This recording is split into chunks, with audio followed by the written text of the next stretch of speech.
Welcome to Rage Against the Mainstream, your full spectrum source for all things music, insight, and opinion. Today is January 6th, 2020. For all of you out there that are listening, Happy New Year. Welcome to the Roaring 20s. I'm Bill, and I'm joined here today with Connor and Steve. Hello. Hola. So have you guys encountered anything new or interesting in this new year? Not in 2020. I'm still working on Wilco's newest album, Ode to Joy. You can check out the single from that, Everyone Hides. It's pretty good. Classic Wilco. Nice. So for me, also still stuck a whole decade ago, Yeah. 2019. Yeah, Behind out with in the the times. times. Yeah. Slayer released. Well, it was a DVD to start the Repentless Killology. It was to kind of like mark the end of Slayer touring, but they also released the album. It's available on Apple Music. That's where I got it. And it's just a live set of them playing at the Forum in Inglewood, 2017. They just released it, though, obviously, in honor of them ending their touring and, you know, them being a band. But, dude, it's awesome because there's like certain songs from like the Show No Mercy era where if you listen to it on the album, it kind of doesn't have the same energy as like, you know, Slayer on an album like later on. But like, dude, like the Antichrist is on there and, you know, a couple other songs. And dude, it's fucking awesome. Like that's the one thing I'll always say about Slayer. They may have not been as creative or like musically inclined as like Metallica of that Big Four setup. But dude, when you pay to go see Slayer live, like you're getting a fucking show. Oh, yeah, every absolutely. time, dude. Absolutely. Every time. You said when you saw the Misfits, they had the Slayer drummer, right? Dave Lombardo. Yeah. Yeah. That's cool. That was really fucked up when they got rid of him too, because he's a phenomenal drummer. But yeah, seeing the Misfits also last Yeah, but decade. Paul Bostoff, is that his name? I have a Boston? Slayer yeah, album. he's good. Paul's good. But Dave Lombardo, man, he's you want to talk about top drummers. Have you listened to God Hates Us All? Yeah. Why? Would you be interested in a compact disc copy of it? I'm collecting vinyls now. It's a new year, new me. No interest in CDs at all? No. No? Okay. Nope. I'm taking it back to the Roaring 20s. All right. Yep. Guess I'll just sell it. For I mean, like- if it's free, Yeah.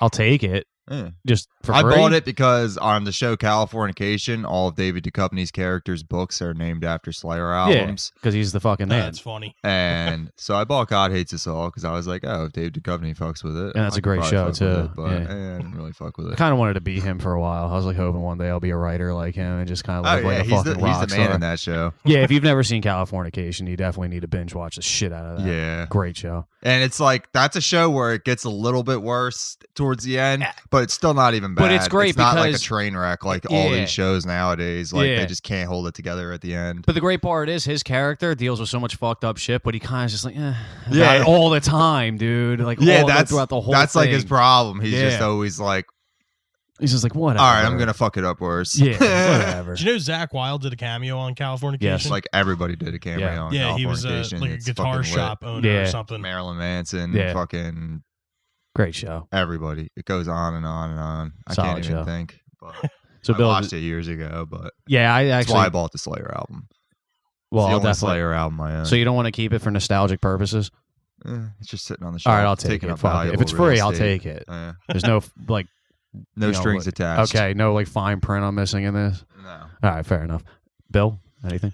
Well, as you guys know, last week we had RJ from Alika on. We did an interview with him. I dug into Alika's discography and I came across their song Demagogue, and it's pretty fucking sweet. But yeah, Demagogue. That's awesome. Check that shit out on YouTube or Spotify or something. Word. Shit's tight. On this day in music history, 1957, Elvis makes his third and final appearance on The Ed Sullivan Show, where he performs 7 songs in 3 segments, including Hound Dog, Don't Be Cruel, and Heartbreak Hotel. He is only seen from the waist up, leaving viewers to speculate as to what the screams in the audience are about. You know, it's funny. Like, you think about it, he played 7 songs.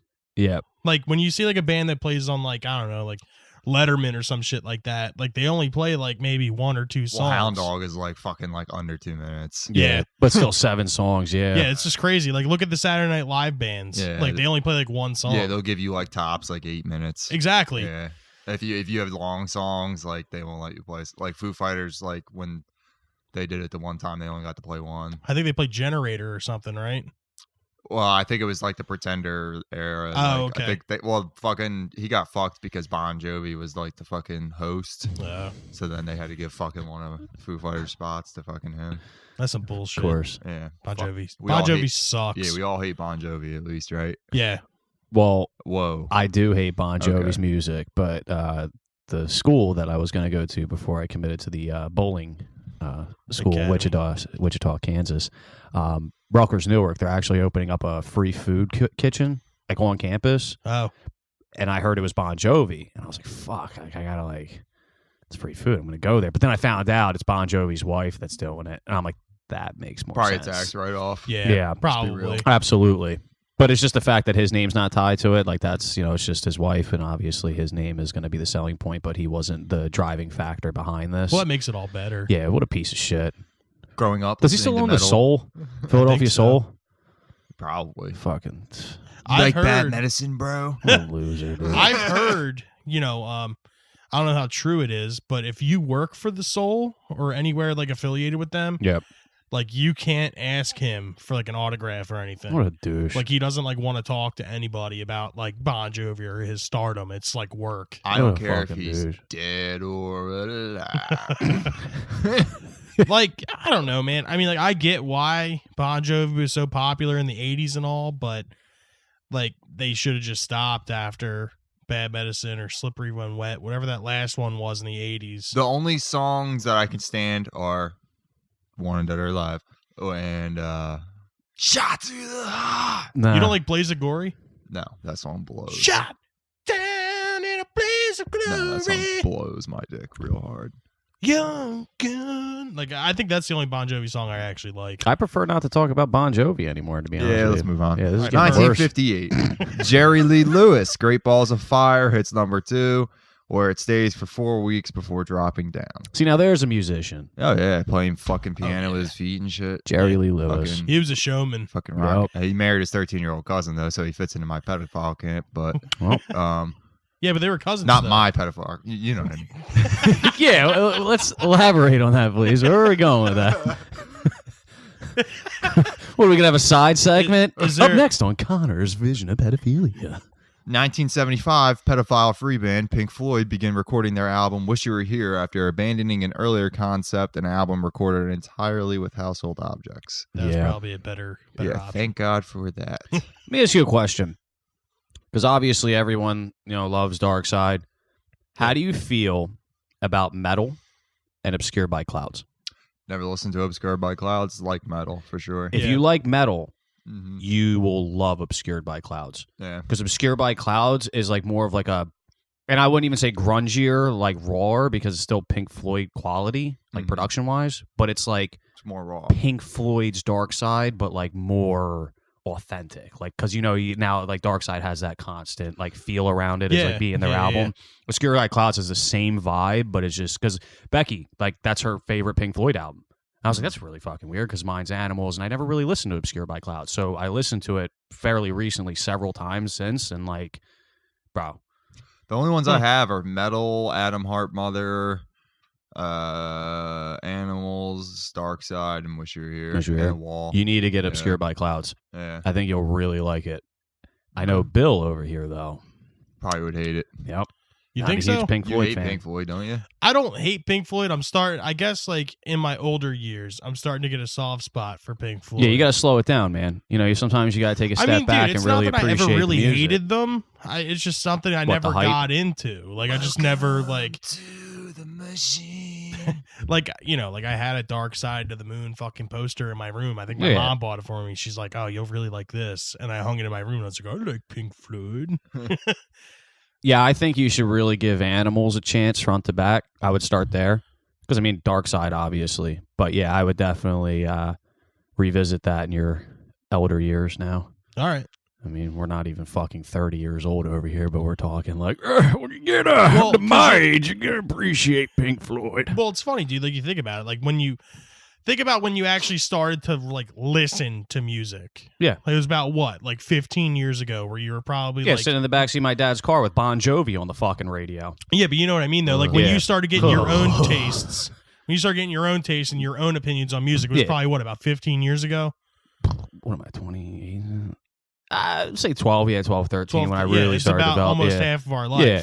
So yeah, I can say like back then when I was True. in my younger years, I was ignorant and I was like, if it isn't Ozzy Osbourne, it's Yeah, that's complete also shit. I think it depends on the people you grow up around and like currently what's being surrounded by. It's like I said before, dude. The house that I grew up in, David Lee Roth was king, Ozzy was God. yeah. My mom hated The Who. She hated Led Zeppelin. She hated the Rolling Stones.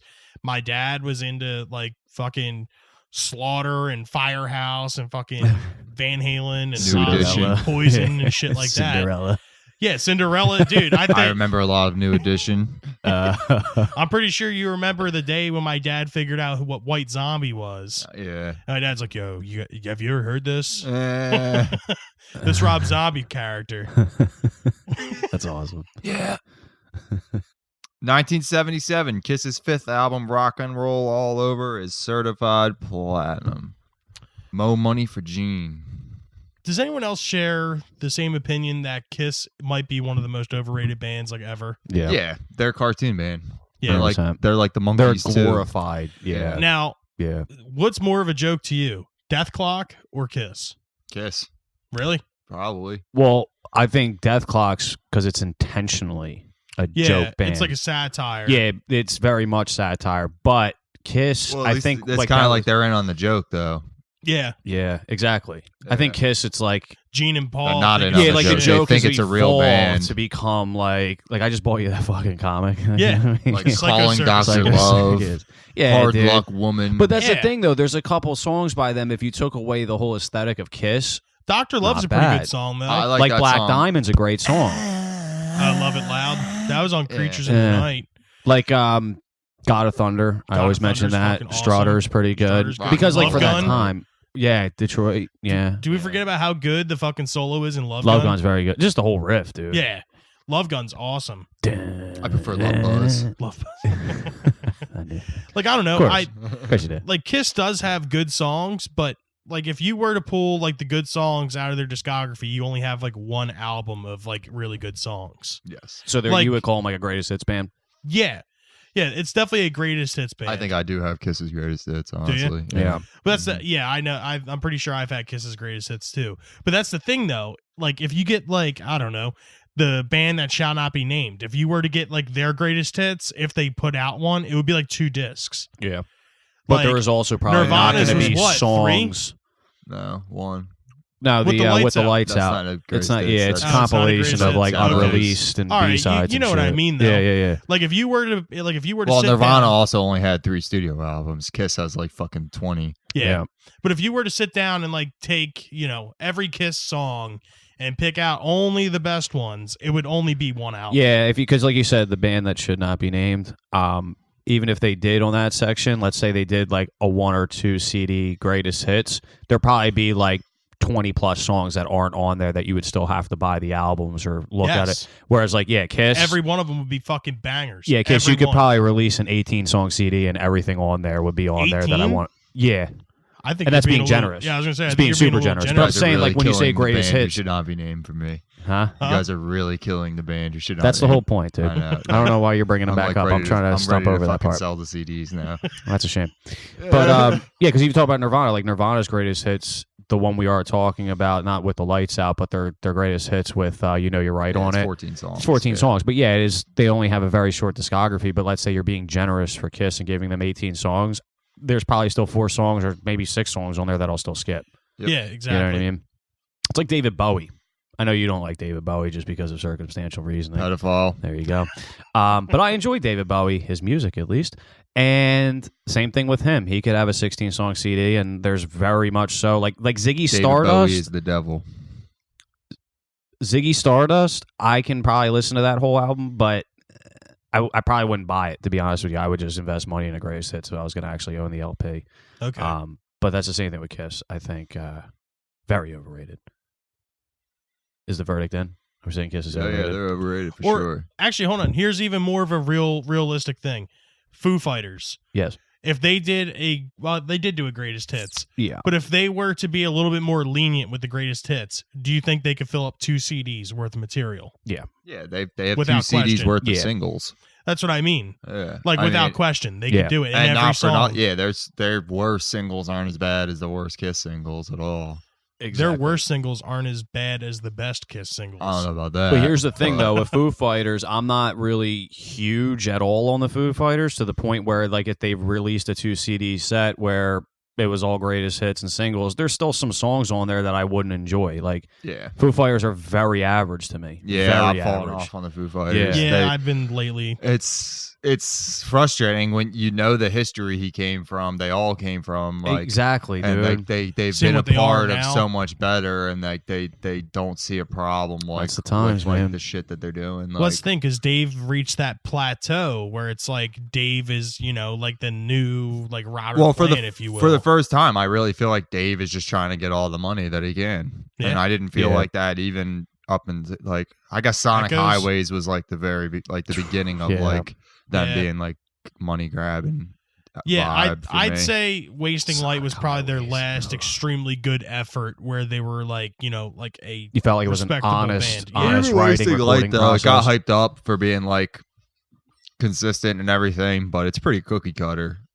Yeah, Like, but they were it's good formulaic songs, as though. balls. Yeah, I think it was a Like, lot of, Everlong isn't formulaic. Like, that's an original No. song and construction, the Yes. riffs, everything That's about true. it's original. That's honestly one of the huge reasons why I still actually can say I like the Foo Fighters is just because of that song. Yeah. Because that's one thing, like, I can't deny.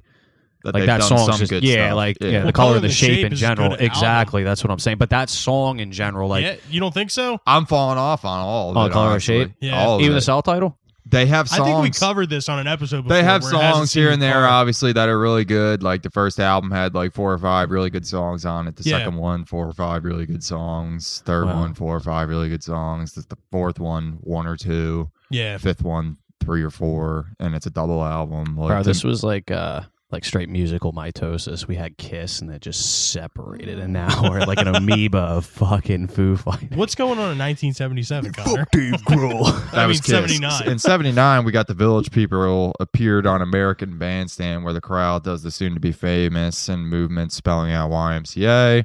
Dick Clark makes sure they learn those moves, and they do. Yeah. Any big Village People fans in the house? Huge. Yeah. Love them. All right. I mean, 19 YMCA's all right, I guess. Yeah, Maybe. it's all right. Like at like a party. Let me ask like you a this. wedding. Let me ask you this. Any songs that they play consistently on the radio for 40 years are probably over. I mean, just an honest perspective. Has there ever been a point in your time where you're just scrolling through Spotify or No. Apple and you go, you know what? I'm not even letting you finish now. All right. I'm not going to go on there and pass like everything else. Go, you know what? I want YMCA on my Just fucking feeling the Village playlist. People right now. I think I'm going to make a playlist with them and Boy George, you know? Just said, set the young tone. man. Yeah. The greatest year of all time, 1993. Rolling Stones bass player Bill Wyman leaves the group after 30 years of service. I left because I didn't see anything new happening in the future. I realized if we played for another 10 years, I'd still be playing Jumpin' Jack Flash, Honky Tonk Woman, Street Fighting Man until we packed up. Well, He was right. right. Yeah. Right on the money. He was Right on the smart. money, He got Bill. out. He already made all the money he could with them. Yeah, and if I you mean, he think... could have made more money, but he's already like a million times a millionaire. that's what I mean. Yeah, and that's what I'm saying. If you think about Rolling Stones... He still gets post royalties what? too. Yeah. When would you say the Rolling Stones like really just kind of stopped? Like obviously they kept touring, but when would you say it was like the end of the Rolling Stones? Start Me Up was like the Yeah. last gasp of Yeah, like like the them 80s. being like the Yeah, the big huge Rolling Stones. Yeah. band that they were. because 1993, like there was nothing left.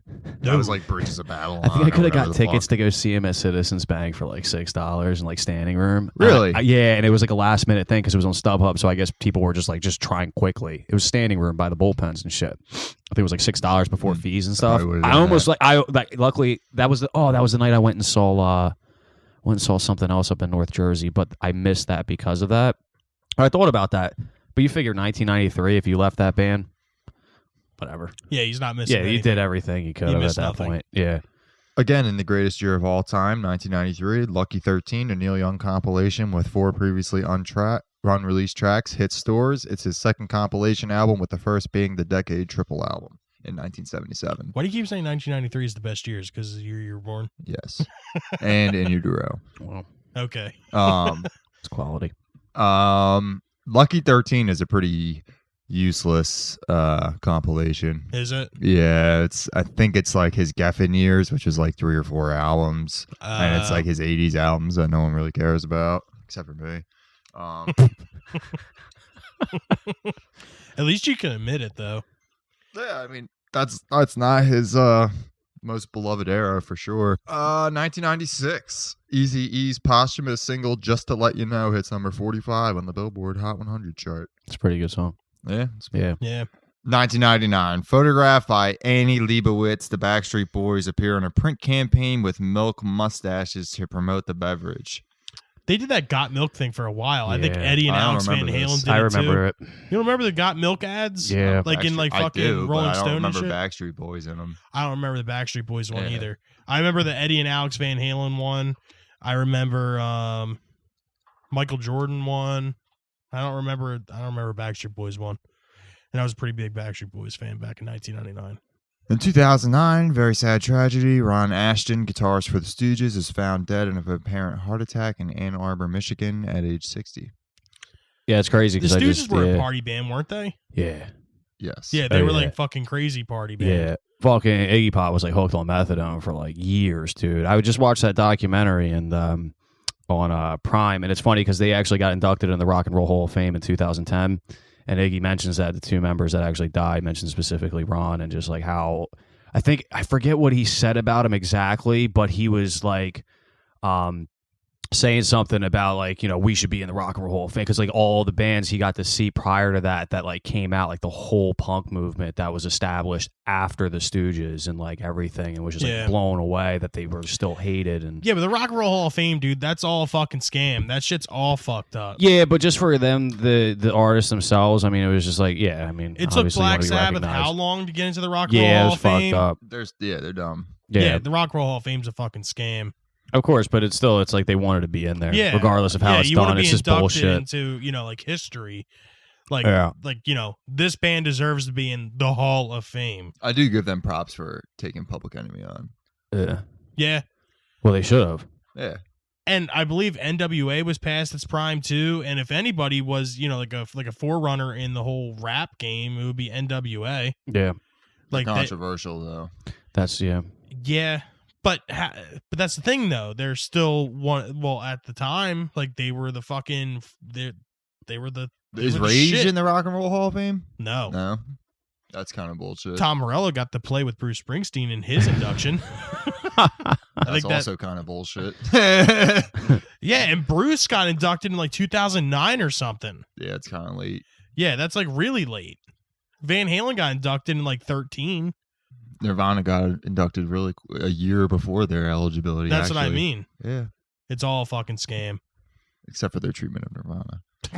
All right, what happened in 2012? 2012, Wiz Khalifa is sued for $2.3 million over his hit song Black and Yellow. Max Warren, who raps under the name Maximilian, claims Khalifa, his producers, and his label stole the song from him. In the lawsuit, Warren states that the idea for the song was taken from his copyrighted 2007 song Pink and Yellow. Khalifa claimed he'd never heard of Warren or his music. I've never heard of Warren I've either. Yeah. never heard of Pink, Pink and and Yellow. Yellow? Yeah, hold on. It sounds like a venereal disease. I know. His name's Max Warren. His rap name is Maximilian. That's like something your weird uncle calls you as a nickname if your name is Max. Like, come here, Maximilian. You know what I mean? Like, It sounds like a hate- Disney Channel rapper. like I'm not a huge. I don't even think I'm a let alone huge. I don't even think I'm a real fan of Wiz Khalifa at all. to I like begin Black with. and Yellow. I think it's a Yeah, cool well, song. because that's like one of those songs that came out when we were like end of you our, know what it like is. yeah, I remember it came out like at the end of like my high school era, I guess you could call it. Yeah, And but yeah, I mean, still to the point where it's like, it's a cool song. But and you get like a subpoena in the mail. Max Warren, aka Maximilian, is suing you. but it's the fact that they have to say his copyrighted song. I know. Like, you know, he went out and fucking got the copyright the second he heard Black and Yellow. He was like, Yeah. you know what? I've got to copyright Pink and Yellow because it's got yellow in the title. Yeah, fucking weirdo. My fucking venereal disease song. That's where he got the title for. It's not like he could come up with the combination of those two colors and put an ampersand in between the both of them.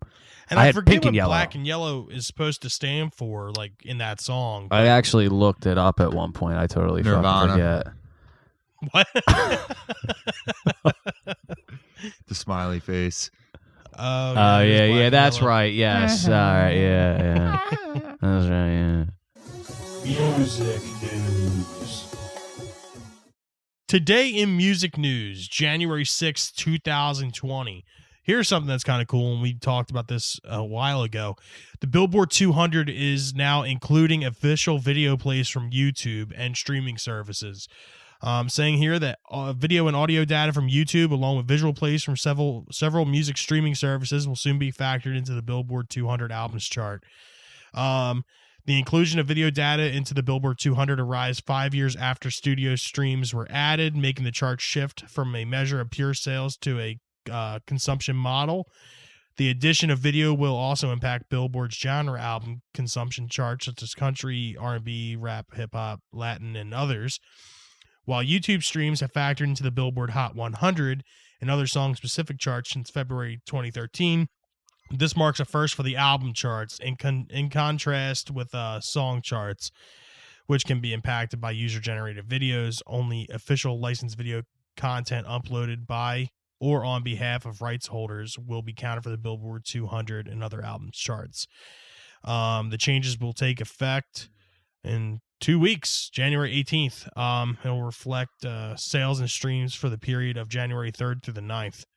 It's about time. Deep Throat goes straight to the top. Start getting them views. Honestly, dude. Honestly, it's about time they started doing this. Like the second that YouTube became a giant streaming service, and like Vivo came out, it should have instantly been counted. It's funny that the next one is Radiohead's entire discography has been added to YouTube. and Radiohead was like always that band that was like, yeah, we're for our fans. Well, think about Tool, you can pay man. whatever you want. Tool did the same shit. And now they're like, yeah, we're gonna put everything on YouTube where they count all the fucking shit. Well, this is when you're going to find who the fucking real is. Radiohead's like, we're trying to take over these charts. Like all of a sudden. This is when you find out who the real is, though, because I guarantee you Garth Brooks won't put his shit on YouTube. That's because Garth Brooks is trying to get paid. Well, if the things are counted. You're not getting paid as much. It's still not like as much as like pure physical sales payment. Yeah, but also he why not just doesn't care about that? the recognition. I don't even think Garth Brooks cares. He just released a giant compilation. Yeah, I know, but I don't think he cares to that extent. Yeah, but that's what I'm saying, though. Like, obviously, Garth Radiohead Brooks does not want people listening to his shit for free. Yeah. That's facts. He might have some friends in low places, but he don't let them listen to his music. Hell no. Money. He don't hang out with them often. Yeah. He's at like a party. Garth, why don't you play guitar for us? It's gonna be $5. $500,000. All right. So next thing we got here is Radiohead's entire discography has been added to YouTube, as Connor said earlier. Yes. It comes days after the Billboard announced that they will factor in It's YouTube literally streams. what I just said. They want to get. They're like, all right, we can put our shit on YouTube now. It's getting counted. Bet. Pablo Honey, through Moonshape. Anybody Pool. want my Radiohead CDs? I'm fucking great purge over here. It is not clear whether Radiohead added the albums themselves or if it's doing of XL Recordings, who acquired the band's catalog back in 2016. Well, I mean, they could very well not have anything to do with it. It could be their label. Like, listen, we have to start making some money off you fuckers now. They made plenty of money off Radiohead. Yeah. Yep. Let's be real. Yeah, but there's always more to be made. Not when you don't fucking make any singles like Radiohead hasn't done since 1995. Last thing here in music news, YouTuber Jared Dines makes a video calling out fake guitar players. Dines posted the video on his YouTube channel, which has 2.6 million followers, so it was definitely a pretty large audience that saw this video. The guitar player from Rings of Saturn, Lucas Mann, who was called out by Dines for being a fake guitar player, took to YouTube to go against Dines and prove he's actually an incredible guitar player and not faking it. Right now, we're going to play you guys a clip of Lucas Mann and the guitar part in question.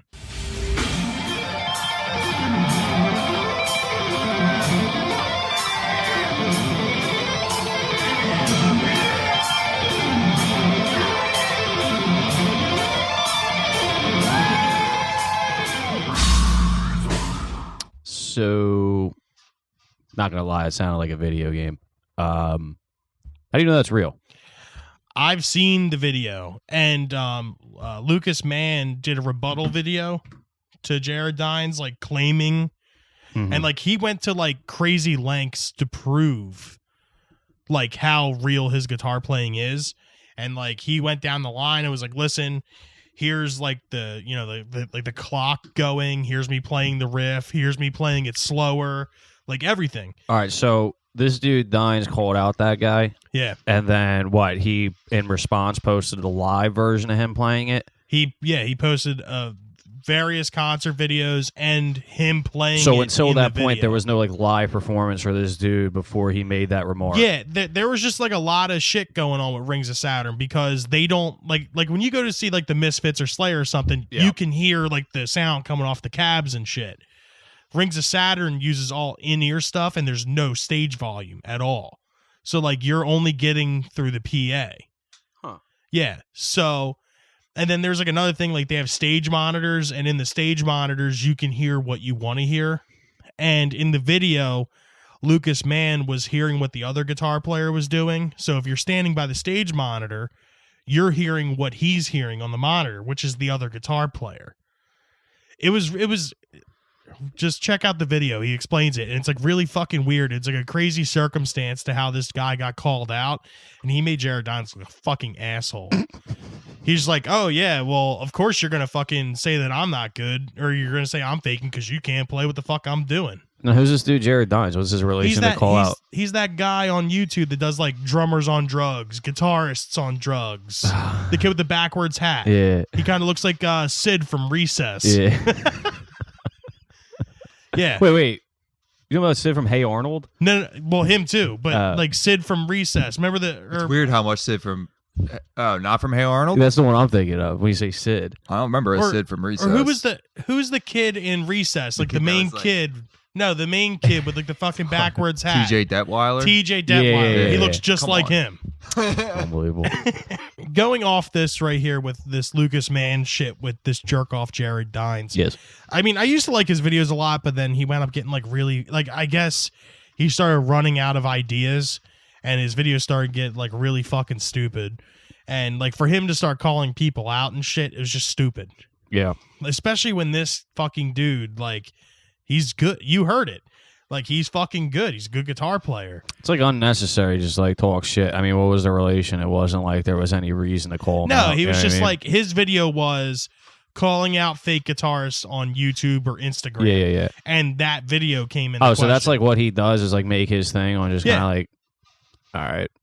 Like, come to my channel. I'm going to point out this fake guitar player. Yeah. And then this backfired because this fucking guy was like, wrong, asshole. You're fucking mad because you can't play what I'm able to fucking do. I mean, I guess I get that on a circumstantial basis, considering we sit on here and talk shit to like a generalized group of musicians or bands that have already been established or not really Yeah. established.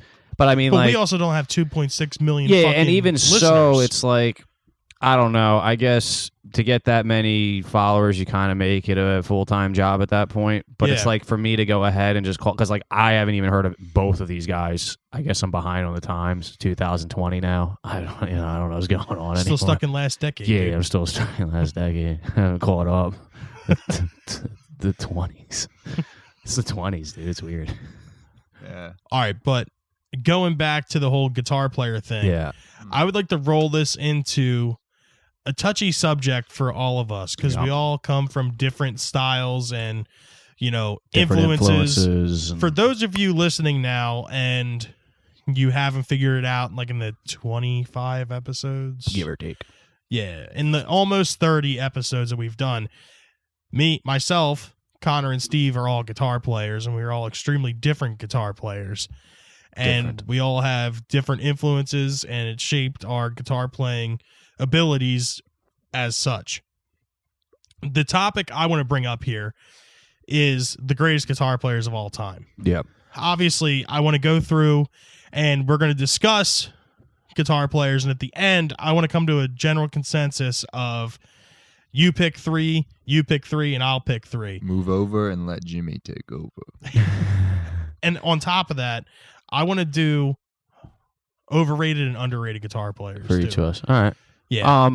Yeah, I think the I big think yeah. well, not to cut you off, Okay. but I feel like we can come to a general consensus here with probably the most overrated guitar player. We'll get of to all that time. part. We'll get to that part later. Okay. Yeah, we'll get to that at the end.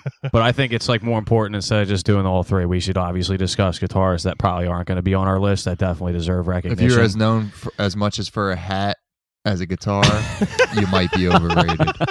That's a hint to later on in the segment.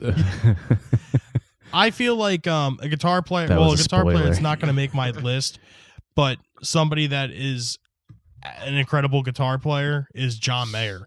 Mm. Like everyone always thinks of like the fucking pop songs and shit, but John Mayer is an extremely good blues guitar player.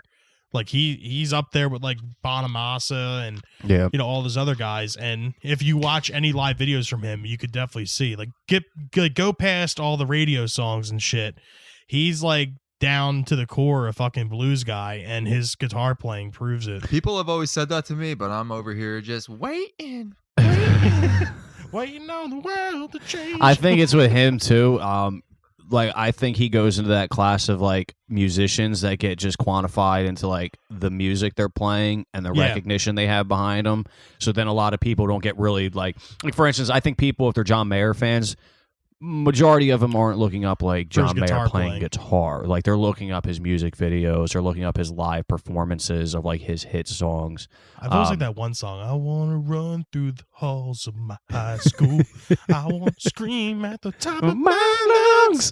It's not a bad song. Here's the thing with John Mayer. John Mayer is not somebody I'm gonna search after to go listen to. Like I'm never scrolling on. I'm like, yeah, I'm in a John Mayer mood. But I will say this: when he's on, definitely don't mind it. Like, Yeah. I was in the car with Becky the other day, and she like I was telling you and your wife Bill like she has like a radio broken in her fucking car, so the only thing she can do is play this one CD that's stuck in there, and it's John Mayer. Yep. So yeah, like, but it was like, but here's the thing: I'm not in that car all the time. So for Suicidal me, thoughts. yeah, dude, it's like that commercial. I don't know if you ever saw the one commercial for I think it's like CarMax or something, and it's like this woman driving around. She's like, "How am I ever going to sell this car? It's stuck playing Limp Bizkit all the time." And she's like stuck in the car, and it won't stop playing Limp Bizkit. Like it's like literally like constantly on the radio. Breathe in, now breathe Yeah, out. and that's- Hands up and hands down. But that's like the funny thing because I'm picturing her driving this car around all the time, and like if she wants to listen to music, yeah, she's got two options. She's playing music off her phone at the best quality possible from her phone speaker. She's listening to headphones and avoiding all traffic signals and noises. Y'all should ask for a head unit for Christmas. Bro, but John Mayer, going back to John Mayer and getting off the technicalities of this specific you don't band. like John Mayer at all, Connor? No. Not at all. Let's put it this way: the dude's got a signature guitar through Paul Reed Smith. He's got to be Also somebody. don't like Paul Reed Smith guitars that much. Really? I just don't like the way they look. I'm sorry. But here's this. I will say this, And going they're back expensive. to Very expensive. Not a fan. guitarists that get bunched in, and I was originally going to have him on my underrated mention, but I found somebody way more credible to that mention.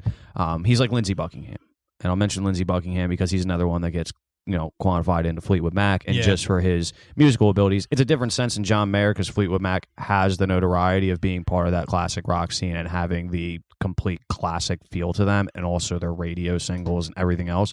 But I didn't know like how intricate he actually was on guitar because you only hear the studio versions. But like for instance, there's like versions of like Rihanna that are on YouTube where he actually solos that's not in the studio version, and you watch him and he's first of all he finger picks everything, Yeah, he's which a I fucking finger hold picker, I hold dude. to a single like because it's the same thing when you watch Cliff Burton up there as opposed to somebody with a pick like you just. Jason.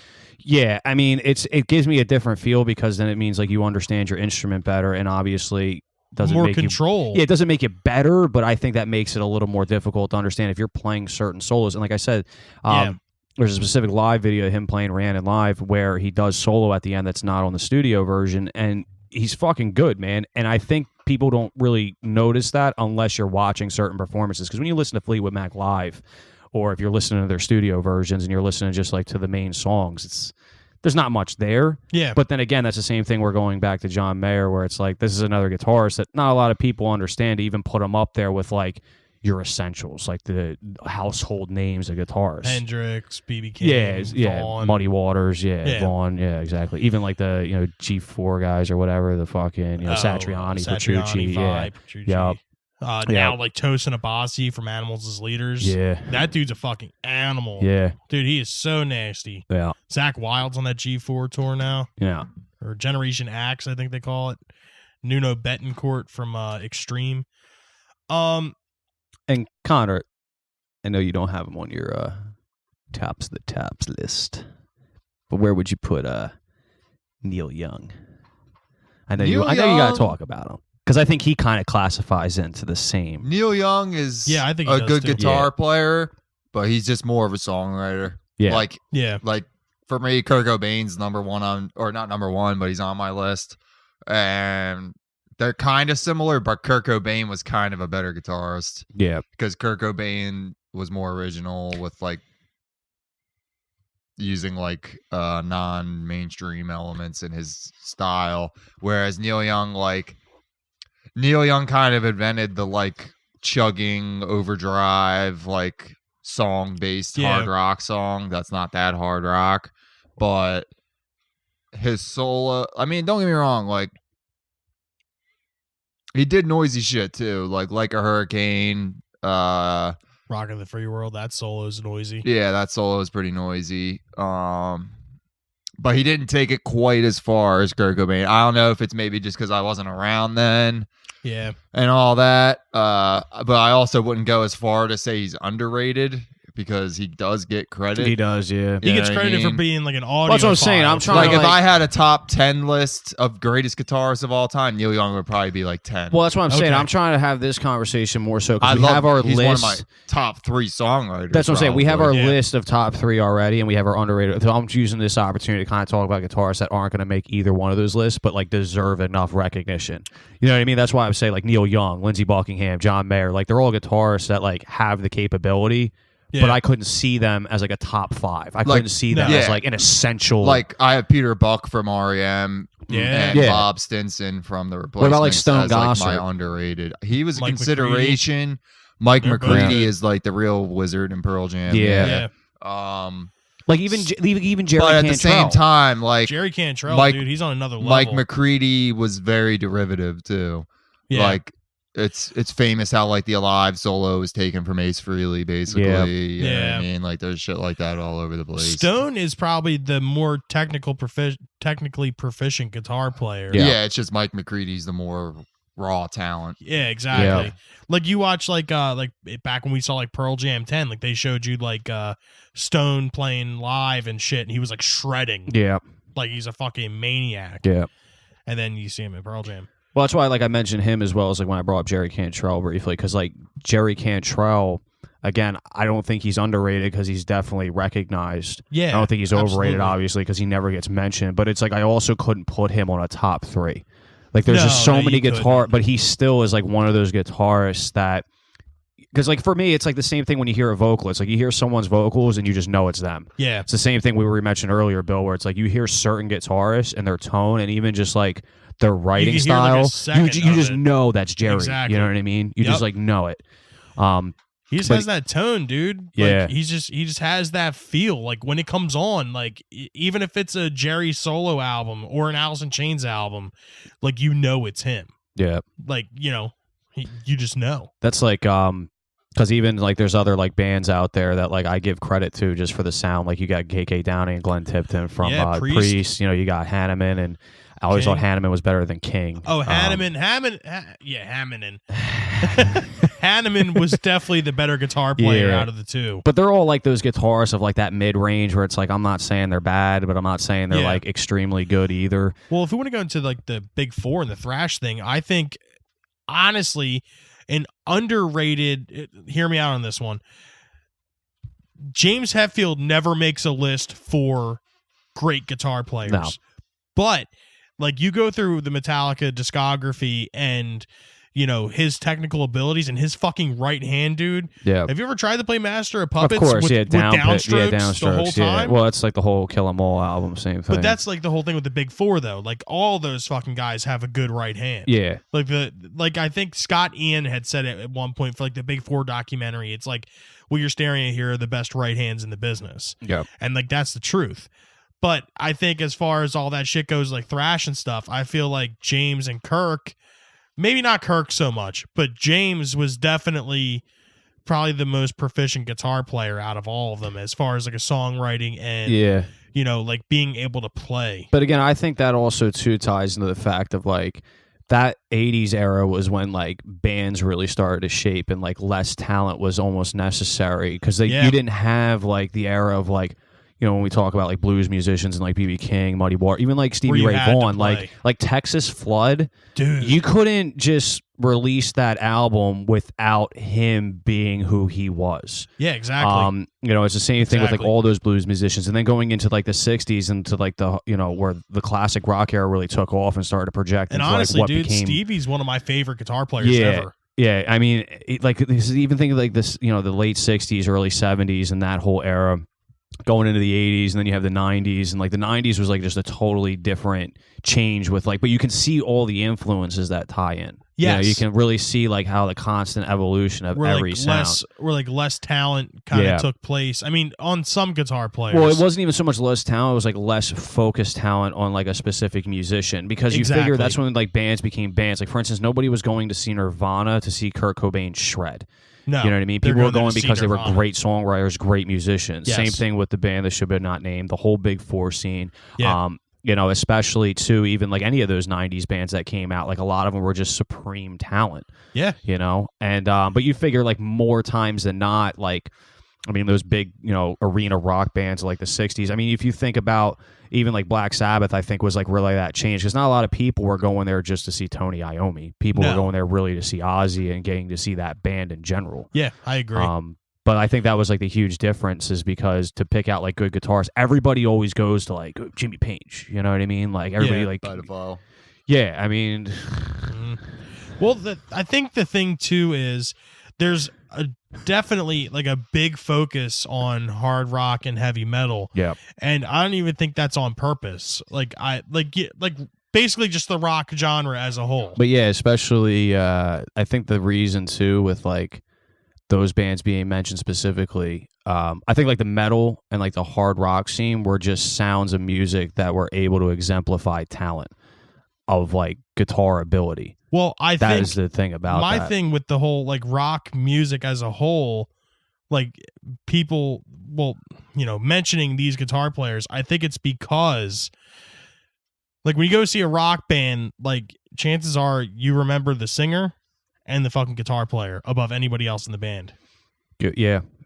Like, think about it, Page and Plant. Especially if you're Roth like and Van a Halen. novice, like because like for instance, there's certain bands where I'll like immediately acknowledge the drummer before most, depending like on Tool. the band. Yeah, exactly. But you know what I mean, though. I think like as a whole, like the whole rock genre, you would think of the guitar player first because not like almost like it's like a dick measuring contest between all these bands, but that's kind of what it is.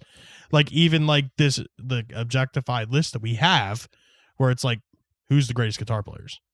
Yeah. And I think like rock music is the perfect outlet for that. Yeah. Yeah. I mean, but then again, there's fucking country guys that can outshred any of these dudes that are on any of our lists. That's true. Like country players are probably some of the best players in the world. Well, I think that you don't know any of them by their name. Yeah, like the blues scene was like really when like guitar work was kind of like taking that intricate turn.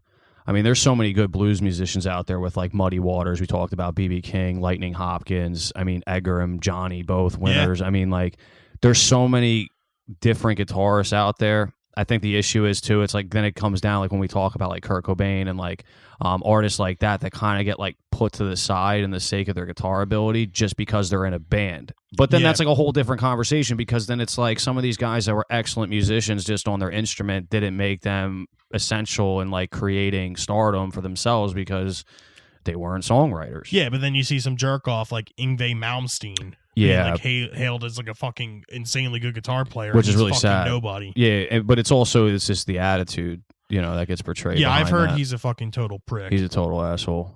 Yeah, he's one of those guys that's like, I have talent, and so do like 100 other people, but I don't count them. Yeah, exactly. Like I'm the only one with fucking talent. But all he does is the fucking neoclassical shred shit. Yeah. Like, I don't know how many times I'm gonna hear fucking Beethoven's fucking Sixth Symphony fucking played at lightning speed on a Strat. Yeah, I'm sorry. Yeah, it's very annoying. Like first time was like, wow, this guy's pretty fucking good. Second time it was like, that's cool.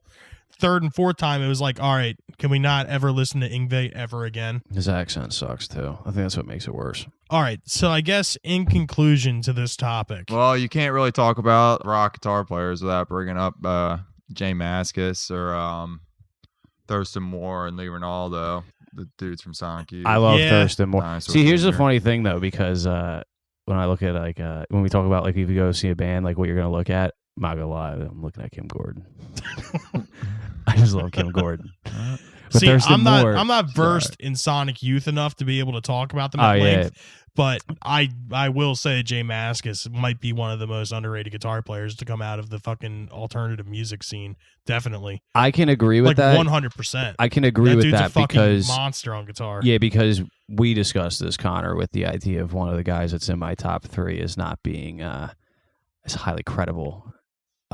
But I think that's because Dinosaur Jr. itself, like, I mean, you think about it, unless you're really listening to alternative music, I mean, I guarantee there's 1,000 people out there that say they're Nirvana fans, Pearl Jam fans, but I've never listened. Like for instance, one of my friends, huge fucking Alice in Chains fan, never even heard Dinosaur Jr. Like, just it's one of those bands that goes under the radar in that time. It was actually you who got me into fucking... Connor got me into Dinosaur Jr. Was it Living All Over Me? I think it was like one of the first. That's like the really good one. Yeah, it's really fucking good. But yeah, I think that's one of those bands that just flies totally under the radar for the sake of like you couldn't even like recognize their musicians if you saw a picture of them. You know what exactly. I mean? And mentioned Bob Stinson also. I think that's another band that he was innovative, definitely. like we're talking about alternative and shit. Yeah. He was like the start of all that shit, really. I mean, if you want to get like serious about it, like without the replacements, yeah. Well, you he wouldn't was have like a lot of that. Well, he was like important for grunging up like songwriters and alternative, like Paul Westerberg, like Faces and the Rolling Stones and all that, and wrote good punky songs, but then gave it more of that like Bob commercial Stinson came appeal. Like it actually, not I want to say commercial, obviously, but I'm saying more of like that tasteful appeal. Because like you figure when Let It Be came out, I mean, if you think about some of the punk bands out at Bob that time, Stinson liked like Yes and like fucking Three Dog Night. And, well, that's what I'm like, saying. If you, random shit, I was like- trying to like from his blend of what they were doing, it's still like for instance, Let It Be. If you look it up, it comes up like in like if you're looking up at like personal reviews, like top alternative records, but it's also classified under punk rock.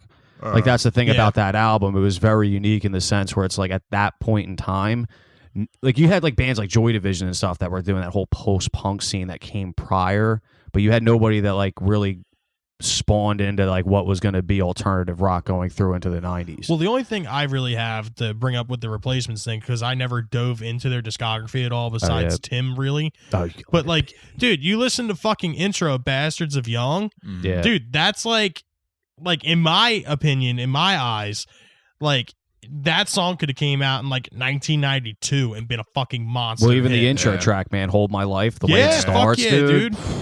Like the Replacements were one of those bands, dude, where it was almost like, huh? Left of the Left of the dial. Well, yeah, but like they were like a band that was crucial because of the time that they came out, but they were also way ahead of the time.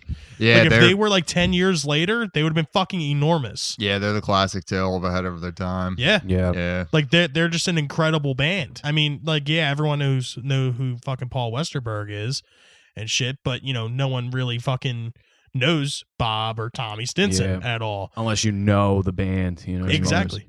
Yeah. Huh? Chris Mars, the drummer too. Yeah. But yeah, I mean, that's just the thing that just goes into the whole like guitar players that aren't ever really talked about. Yeah. That's a shame. Does anyone else have any? No, I think what we should Anything do else? here is come down to like a general consensus, as you mentioned. Bill, if you would like to do the honors, I say, as you mentioned, 3 personal favorites. Don't have to be the top of the top, but just personal favorites. 1 overrated and 1 underrated. Yep. So I know that everyone listening here must be like, oh my God, he never got brought up this whole topic. Well, that's because he's not underrated at all. Edward Ludwig Van Halen, from obviously the band of Van Halen. The way I'm going about my top 3, and these aren't in any order, these are just my 3. I'm going about technical abilities and how influential they were and how innovative they were. So Eddie obviously goes without saying, arguably one of the greatest of all time. And what he did for the instrument was just insane. It kind of turned the whole guitar playing community on its head. Like, you know, from 1978, no one heard that kind of shit before. And it was just, it was needed in order to be able to have like the guitar hero. Like before, the guitar player was just the guy in the band. And with Van Halen, now it's, holy shit, look at the fucking guitar player. Because then everyone else just followed suit and started playing differently and, you know, became more of showmans with it. And I feel like you have, you know, like if you're a lead guitar player and, you know, you're, you know, out in the show front and you're labeled a guitar hero, Eddie Van Halen has to have at least some sort of appreciation. In that same vein, with innovation and, you know, just sheer technical abilities and everything like that, Dimebag Darrell from Pantera. I mean, I think we can all come to the agreement here that Dimebag Darrell was one of a kind, and there's no one that will He's be the like ultimate him. metaler. Yeah. Speaking He's of his the guitar ultimate metal abilities, guitar everybody player. always talks about like Cowboys from Hell and Vulgar, and Vulgar's my favorite. Yeah. But Far Beyond Driven, Yeah. that is his best. Far Beyond Driven's my guitar favorite work. Dude, album. great Southern Trendkill. Great, I like it's a that good album, too. They're all good, dude. I'm not a huge fan of reinventing, but I'm gonna say this: Far Beyond Driven is like he went all out on that album. His guitar work on that album is. He fucking figured out he went the wrong route, got with a sick ass click, and went all out.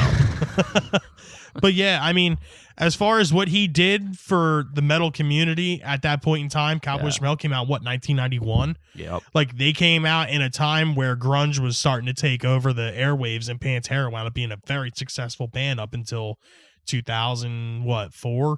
They break up. Mm-hmm. Yeah, up until his death in 2007 or 4. Regardless. I think they broke up in like 01 or something. 01. Cowboys Yeah, 02. they didn't Yeah. tour because of 9/11. Cowboys from Hell was released in 1990. 1990? 1990. Damn. All right. Recorded in Vulgar was 89. 92, bruh. yeah. Okay. I don't know why I thought Cowboys from Hell was 91. But yeah, regardless, so Dimebag Darrell.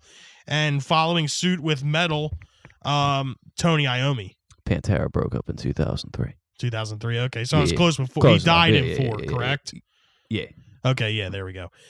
Yeah, to round this out, my 3 out, no list would be complete without Tony Iommi. He is the godfather of heavy metal. He's a good pick, yeah. He's literally the reason why. I mean, we talk about this whole like family tree thing. Yeah. Every branch you go down in like hard rock or metal, all the branches at some point or another meet the Tony Iommi. Yeah, I think that's He's if the we ever riff get on one of master, those dude. segments when we talk about bands in general, like that whole band was so fucking talented, dude. Yeah, And like Ozzy always comes out as he's not a great vocalist and stuff. And I agree, Ozzy's not a fucking was the great singer, but working he man's was the vocalist. perfect for that band. And Tony Iommi, man, I mean, because aside from just like what he wrote and what he played, he was just always like super precise. Those riffs were like that's another like guitars. You just hear it, and you know Yeah. that's him. you know it's him. It's just because it's also too. I'm a huge doom metal fan, so there's like a lot of bands I'll listen to that have that Iommi tone, that Iommi riff, you know. And yeah, he's got a place in my heart, Tony Iommi. He does, yeah. Place in the heart. My underrated guitar player is Marty Friedman. Yes. I believe he joined Megadeth for the Rust in Peace, I believe. And Steve will correct me if I'm wrong. Yeah, Rust in Peace through Risk. So he was from 1990 to 1999. He released 5 LPs with the Hidden Treasures EP as well. So yeah, Marty Friedman, he started in Megadeth during their Rust in Peace album. He's also another one of those like insanely good shredder guitar players. He's fucking nuts. He's just an extremely good guitar player, and I feel like no one ever really talks about him because, oh, he was in Megadeth. He was in that fucking thrash band, blah, blah, blah, blah, blah. And I feel like his playing always got overshadowed by Dave Mustaine. And it's like, oh, well, Dave Mustaine's the shit. And it's like, well, no. Marty Friedman fucking all day long smokes Mustaine Yeah. without question. And as far as my overrated guitar player, I'm going to wait, and we're going to... Yeah, we have a general consensus. Yeah, we have a general on the, consensus, so we're not the going to talk about our overrated. overrateds. So who wants to go next? I'm going to start just with like my obvious choice. Going to like, I'm actually, you know, I'm going to do this in like a era type thing because I'm going to pick like genres of music. That's how I did it. Genres of music, people that were inspirational to me and understood like that's just like who I personally like the best. And Dwayne Allman's going to be my first one. Yeah. I think Dwayne Allman just because like that he had that blues sound, but he also had the classic. Like, I mean, I'm going to tell you now, like Layla, I remember the first time I heard that. And like that was like always one of those one guitar riffs because the first time I heard it was obviously I think it was in a Martin Scorsese film, and I was like, "Wow, that's really fucking cool." I was like a little kid. Goodfellas. Yeah. Was it Goodfellas? Because I remember the piano part where they're finding all the bodies. Yeah, I couldn't remember if end. I actually heard the riff in that because I know it's like it's in like almost I every actually hate Scorsese Layla. film. Really? Yeah, I can't stand that. I song. love that song, and it's like here's the I thing. think Derek and the Dominoes version. I don't like the acoustic. No, Clapton. not the Fuck Clapton acoustic version. Wow, we didn't even Fuck talk that. about Clapton Well, at all. because I don't like Clapton either. Yeah, I Not like a him, fan. but yeah, Old that's why I slow picked Dwayne hand. Allman because if you wanted to pick out of that band just specifically, Dwayne Allman blows him out of the fucking water. Oh, But yeah. Allman Brothers, I mean, even just with Dickie Betts, like he died too soon. I think he would have been one of those guys that could have done like a lot more because he's just one of those. Like he just stayed in his lane. He played the same type of sound. He had the same qualities live. I mean, every live show. Like I think I have an album of them playing at the Fillmore in the '70s, and yeah, Allman Brothers, just Dwayne Allman, like made that fucking band. Man, he was just very, very talented. And then we're gonna progress a little bit. We're actually gonna go first to kind of like my go-to genre. I mean, I have a lot, but I think death metal is my go-to genre, and it's really hard to pick guitarists of this genre because a lot of it's fucking repetitive, and a lot of it's missing like that real, like I want to say unique quality because a lot of death metal sounds the fucking same. Not Yeah. gonna lie.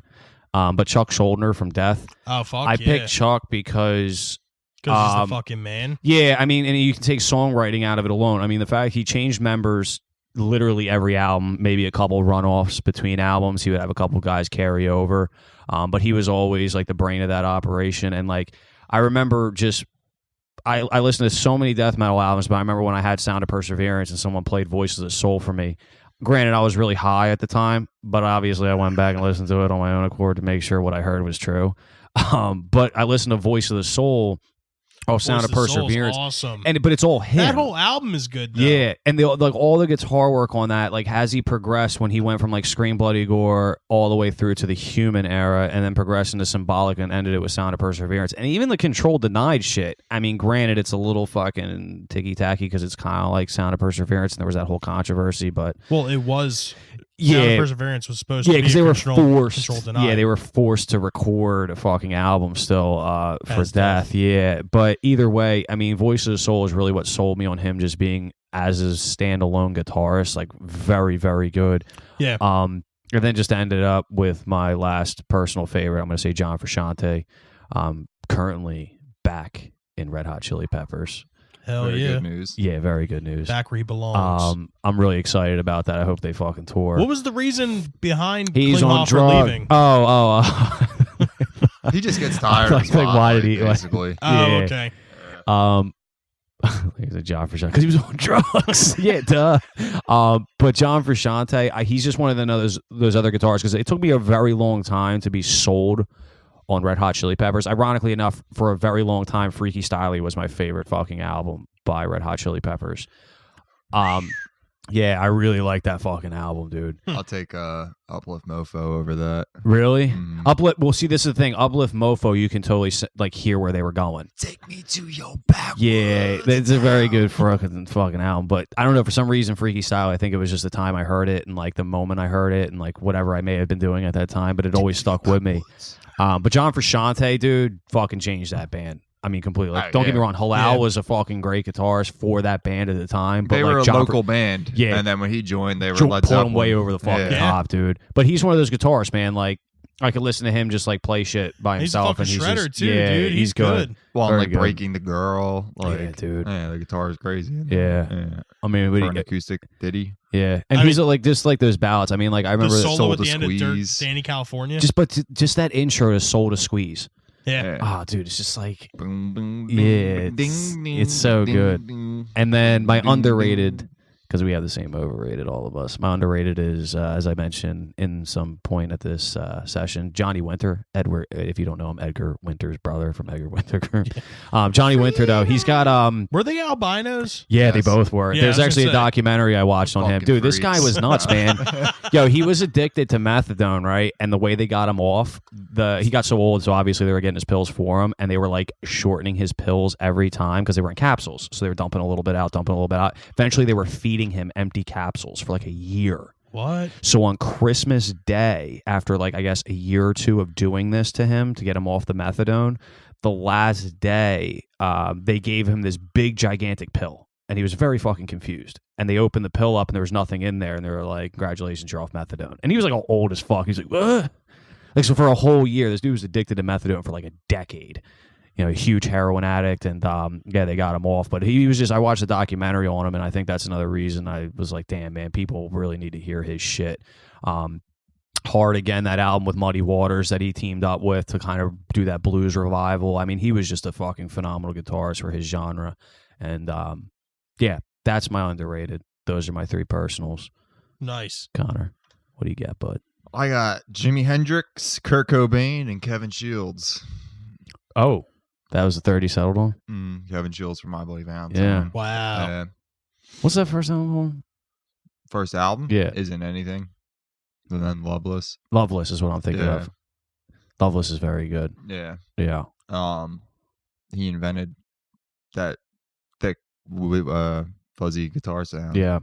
Like, Smashing Pumpkins totally took him to fucking to the cleaners on that.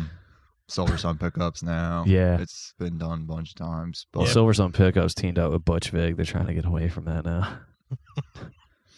well, Fuck. the thing is with Butch Vig, he's a master of doing what the band wants to be done. Yeah. And Billy Yeah. Corgan wanted the My Bloody Valentine sound, so he got Yeah. Butch Vig to get it for him. That's a shame. And he's not really gotten it ever since, like he got it on Siamese Dream. Yeah. That's great. That's another album too. That Loveless album, because that's another album that's like part of that whole wave of music that gets credit if you're really into it to know about how it originated, and nobody really fucking even knows of it. I forget who else I brought that up to. I think it was probably the same person I brought Dinosaur Jr. to, and they never heard that album because I remember that was another album you showed me. I think that's actually the only album I've ever listened to by them, to be honest. All their albums, they only have 3. Well, but they're all Loveless, good. yeah, but Loveless is like I have that album. It's actually like I put it up there. Like I'll actually You go have and that search vinyl? for that album. No, Wow. no, I'm waiting.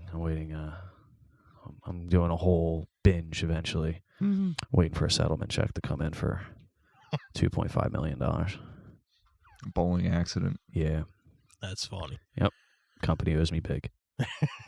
You want to elaborate on the Kurt Cobain? little Well, Kurt gets kind of knocked on for going with the power chord, 4-chord songs, but I mean, everybody basically does that. Everybody Yeah. basically has 4 main chords, 4 or 5 main chords in their song, and then it's basically in rock like how well you do the solos, and there's few soloists as original as Kurt Cobain. Yeah, And honestly, his riffs are a lot more original than most. Like, show me another band before Nirvana that had a #1 album with any riff like Milking on it. Yeah. yeah. For underrated, I got Chris Cornell. Yeah, Chris Chris Cornell. Cornell was an amazing guitarist, and he gets no credit for that. He only gets the credit for the vocals. That's Yeah. true. That's He extremely pretty true. much wrote all the Soundgarden songs. He was the one that pushed them in the alternate timing shit. Yep. It's really funny too because Alternative tuning. yeah, shit. Chris Cornell, I didn't even realize like his abilities until I actually watched a live version of Rusty Cage, and I saw him like playing it, and I'm like, oh wow, like he's actually like, you know what I mean? It's like the same thing when I see certain like metal bands and I actually see a guy playing a lead that I wasn't aware that actually recorded that lead. Yeah. You know what I mean? Like I always think it's like, like Dave Mustaine did that, not fucking Marty Freeman. You know what I mean? Then you actually Yeah. watch it live. Oh wait, same thing with like Chris Cornell. When I watched that video, I think it was like actually a Pink Pop or something like that with the fucking that one show, and I was watching him. I was like, wow, like that's I can totally agree with that. And then Yeah, Chris Cornell was crazy. yeah, Was crazy and the overrated. before he got killed for trying to take down the pedophiles. All right. So unanimous overrated guitar player. Slash Yes. from Guns N' Slash, Roses. Easily the most overrated guitarist of Look, all I'm time. gonna go out there on a limb, just because I do like Guns N' Roses, and I Yeah. like to keep my own Yeah. personal morality. This I love Reckless Life, I love GNR Lies, and I love Appetite. Problem is, people like it. I don't like the Use Your Illusions. Don't like either one of them. I like Not You gonna Could Be lie. Mine. I'm not gonna fucking lie. I don't like them. I think Spaghetti Incident was a huge fucking incident that should never have happened. It was an accident. I wish that would go away. And we all know about Chinese democracy. Yeah. We're not even gonna really talk But about Slash that. wasn't on that. And here's the thing about Slash. Like, I can get with Slash. I can understand it. But like as a guitarist, he doesn't. He can come up with decently catchy riffs. Yeah, but there's just it's but not. That's it. There's no uniqueness to it. I mean, the Yeah. November Rain solo is really cool. Don't get Yeah, me wrong. yeah. In context, that solo is really good. Yeah. But it's like I showed you before. The Zach Wild. Wow, I didn't even bring him up. Zach Wild and Slash playing Voodoo Child Yeah. at the fucking Les Paul tribute concert, Yeah. and fucking Zach Wild slays him. Yeah, Zach Yeah. Wild made him look like a fucking idiot. Slays Slash. You would say that he slashed him. You Yeah, Slash but- gets slashed. Yeah, fucking Zach Wild makes Slash look like an idiot. Yeah. Like he can't even play guitar. But that's the thing with Slash is like you mentioned it. He's only good Subtly. in Guns N' Roses Yeah. and like his projects. Yeah. Yeah. Well, even that's another thing. Velvet Revolver. I couldn't. Dave really Kushner fault was the the other better pretty guitar player in badass. that. Yeah, but I'm talking about like overall. Like you think about some of the guitarists that we mentioned. There's like a plethora of fucking songs that I listen well, to. yeah. by I them. mean, Yeah. he basically just does open chords, bar Yeah. chords, and the occasional good solo. Yeah. But it's like I think his image, like, because that's the thing. Like Slash as a person, I can give a Slash. He's a fucking cool dude. Eh. His interviews are all right. No, but- Glamorized drug use pretty heavily. yes, he did. Not a very admirable character trait. Apparently, he's a bedwetter too, according to Nikki Sixx. Yeah. Pees the bed all the time. Probably because he fucking did so many drugs that his fucking body can't hold. Just shit can't in. even hold it. Yeah, Yep. Sad. But overall, I mean, I think he sold more so on the image. That's the problem. Yeah. I mean, the Les Paul alone, it's like all part of his image. You know what I mean? And it is what it is. Slash is a brand. It really is. That's and really all it is. You ever seen that South Park episode Which one? where Slash is like Santa? No. Like they're like talking about like when like Slash was playing people. I thought Slash played my birthday party. Like that was me and your mom. Like you know what I mean? Like Slash is literally like a figment of people's imagination. You have to watch it, dude. It's a That's whole funny. South I Park have to see episode. that. It's fucking hilarious. But yeah, as a guitarist, I mean, I could probably find 50 guitarists better than Slash overall. Easily. Easily. Yeah. Yeah. Easily. Yep. All right. Well, that There's like 50 concludes that. guitarists just in the Yardbirds that were better than Slash. Yeah, exactly. Right.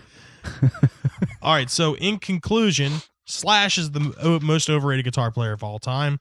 And I think all three of us have extremely good, like, top three, if you will, Yeah. lists. I mean, whether or not these guys, I mean, because I believe I mentioned it before, and you guys know how I feel about the Rolling Stone list for the greatest guitar players of all time. All of Rolling Stones lists are trash. Yeah, I think the Rolling Stone Yep. greatest guitar players or 100 guitar player list is absolute shit. Yeah. Like literal shit. Yeah. So I feel like we had the record They straight didn't even here. have Kurt Cobain. In they're the like top they're two. very cliche. That's the well, problem. my They're problem like the is they had Kurt expected- Cobain above Eddie Van Halen. That I can understand. Well, it's They also had Kurt too. Cobain above Dimebag Darrell. Well, this is Also also that I can too. understand. I don't know about all that. This is also too like we didn't mention like Jimi Hendrix. We didn't mention and I I mentioned know Jimi Hendrix. no, but I'm saying like on our list Yeah. of three Jimi because Hendrix was on my list. was he? Yeah. Yeah, You he said- was number one. Oh, you said it so fast. Yeah, I just didn't elaborate on Yeah, Jimi Hendrix who's because your everybody second? knows. Kurt, yeah, it was and then Jimmy, Keith, Kurt, yeah. and Kevin Shields. Kevin Yeah. Shields. But yeah, I mean, either way, I mean, you would think with those lists, I mean, there's certain guitarists that probably weren't mentioned that should be mentioned, but that was the whole point. It's like kind of like getting that personal take on like Jimi Hendrix getting is away from like the cliche pick, but Yeah, exactly. no one elevated the guitar game. As much as he nobody. I think that's elevated it. I mean, I obviously feel like they that's want to why I have never all said of us. Jimmy Page either. all along the Watchtower Yeah. is a microcosm of that. Like, Yeah. you just look what motherfuckers were doing before Jimmy, and look what they were doing with Yeah, Jimmy. you really set the bar, BJ and still it's like. and AJ But- before Jimmy. And that's after the thing Jimmy. about guitarists like that. I mean, because Jimi Hendrix will be remembered like that forever.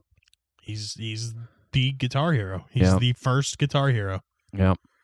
All right. So last week, our suggestion was to check out the film Sid and Nancy, directed by Alex Cox. Kicks. He said Cox.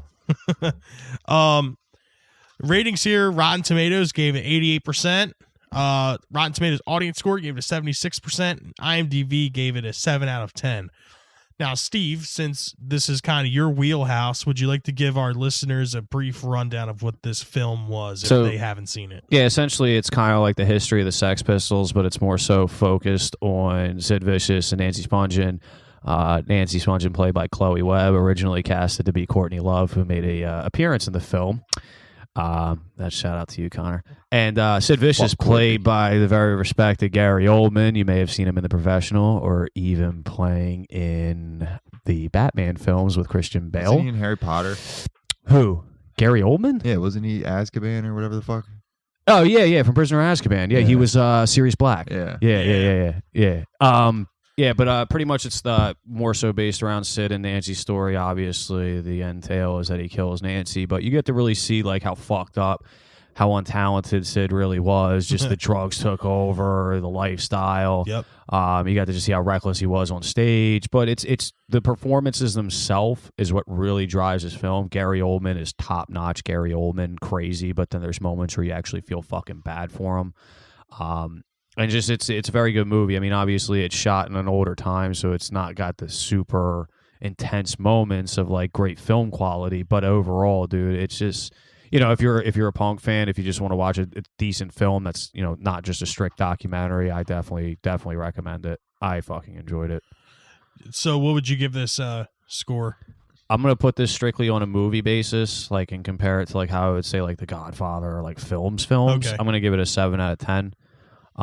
Reason being because it's, you know, it's good, but it's not like, I wouldn't put it up there as like, wow, like incredible. Gary Oldman should have got an Oscar for it. Like, it's not exactly. like that performance, but no, 7 because it's worth a watch, and I've watched it more than once. Yeah, I was gonna say 6.5. Yeah. I haven't seen it in like 10 years though, I'll be honest. Yeah, like I said, to me, it's a watch. I could watch it again, but I'm not gonna be like, yo, my top 5 films, dude. Listen, like, it's not one of those. Yeah, I'm giving it a 7. It's no control. Mm-hmm.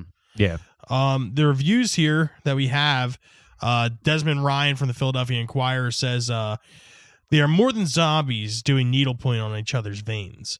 Both are brought to life in a complex, deeply felt performances from two actors who have abandoned themselves to enormously demanding and difficult roles. The next one is from Gene Siskel from the Chicago Tribune. Once we sense a glimmer of talent and accept these people as human beings, the tragedy of their drug use resonates enormously. Yeah. So, what's our combined score here? 6.8. 6.8? Well, like 6.75. No, 6.8 because there was 2 sevens, yeah. All right. Suggestion of the week. Personal suggestions this week. I'm going to stay in the whole true to Guitar Hero type pick here. I am choosing the song Ice Cream Man off of Van Halen's debut from You know what I was thinking of? 1978. What were you thinking Fucking of? Raekwon. The ice cream man is Oh. coming. No, I'm choosing the Van Halen rendition of Ice Cream Man only because I feel like besides Eruption on Van Halen 1, this is the best solo on that album. Hands down, without question. Okay. So with that. you heard it here. Ice Cream Man, Van Ice Halen Cream 1. Man. I'm your ice cream man. Stop me when I'm Connor, you passing got one? by. Mission of Burma's debut EP, Signals, Calls, and Marches. Check out the song That's When I Reach for My Revolver. Nice. It's a very sweet song. I reach for my revolver. My recommendation is the 1966 release by the 13th Floor Elevators. It is their album, The Psychedelic Sounds of the 13th Floor Elevators, featuring a very disturbed guitarist and vocalist by the name of Rocky Erickson. Hell yeah, dude. He just died. I know. And the song I'm actually going to recommend is the third track, Splash One. All right, so our group suggestion for this week is the documentary Backstreet Boys, Show 'em What You're Made Of, directed by Stephen Kijak. Kijak? Kijak? Last name? Yeah, so leave it up to, listener discretion on how you would pronounce that last name. But that is our group suggestion for this week. Yeah, it's definitely an interesting watch. I mean, it's nothing like groundbreaking or anything, but it's definitely something if you ever wanted to dive a little bit deeper into the lives of the Backstreet Boys. And it's I kind of attribute this to being their version of like some kind of monster. Yeah. There's a lot of crying. Yeah, I've already seen it. We'll discuss it next week, so I don't want to. Yeah. Yeah. Just We'll be get to that. prepared. There's waterworks. Yeah, we'll get to that. All right, everyone. Very privileged waterworks. Oh my God. Yeah, we'll get to that. All right, everyone. This is Rage Against the Mainstream signing off for the evening. You know, you can catch us on our social medias, facebook.com/RATM podcast, Twitter and Instagram at RATM podcast. And as always, our email is open for suggestions, band submissions. You guys have heard all the interviews and shit that have been done in the past couple months. So this is your chance to get on. You can get us at ratmpodcast@gmail.com. Once again, this is Rage Against the Mainstream signing off for the evening. I'm Bill. Steve. Connor. Have a good night, guys. Thanks for listening.